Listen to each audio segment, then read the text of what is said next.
اور پھر خاص طور پر انسان رزق کے لیے دعائیں کرتا رہے، کیونکہ سارے خزانے تو اللہ کے پاس ہیں، وہ جب جس کو جتنا چاہے عطا کر سکتا ہے۔ اس کے لیے نبی صلی اللہ علیہ وسلم کی سکھائی ہوئی مسنون دعائیں بہت ہی بہترین ہیں۔ نبی صلی اللہ علیہ وسلم ہر روز صبح فجر کی نماز کے بعد یہ دعا پڑھتے تھے،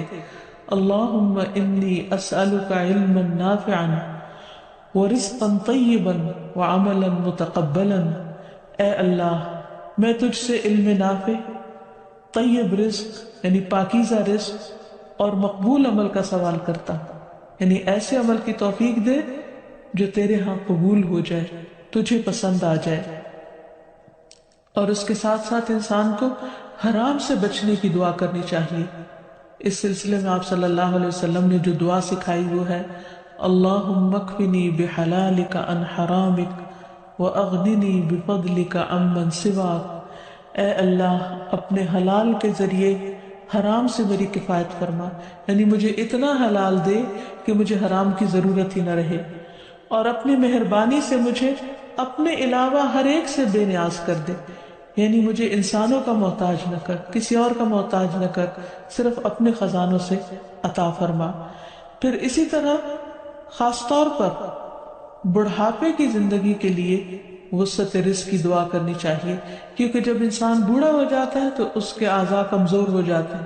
وہ اپنے لیے خود کچھ کمائی نہیں کر سکتا، وہ دوسروں پر ڈیپینڈنٹ ہو جاتا ہے، تو اس وقت وسیع رزق کی دعا سکھائی گئی۔ فرمایا اللہم اجعل اوسع رزقک علی عند کبر سنی وانقطاع عمری۔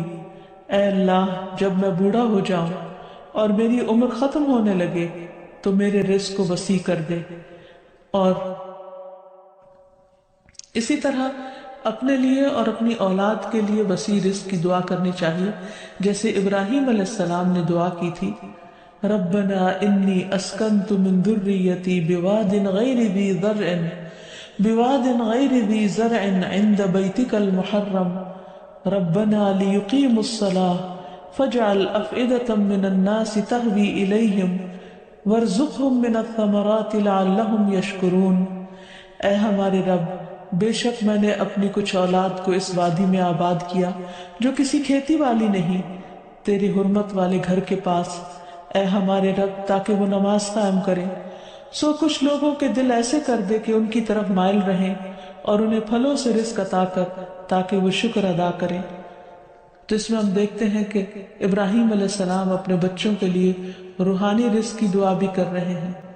جذباتی محبت کی رزق کی دعا بھی کر رہے ہیں، اور پھر اس کے ساتھ ساتھ جسمانی رزق کی دعا بھی کر رہے ہیں